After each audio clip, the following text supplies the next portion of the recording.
Okey, cara program remote Suzuki.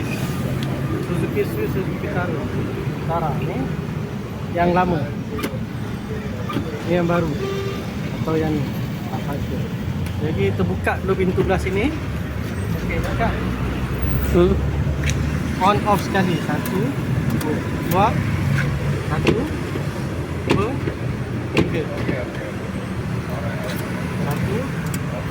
Tekan bunyi, kita tekan remote. Masuk.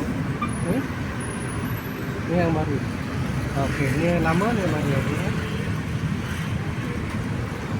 Kita cuba ni tutup pintu, ni yang baru tadi. Dah boleh dah. Ni yang lama. Okey.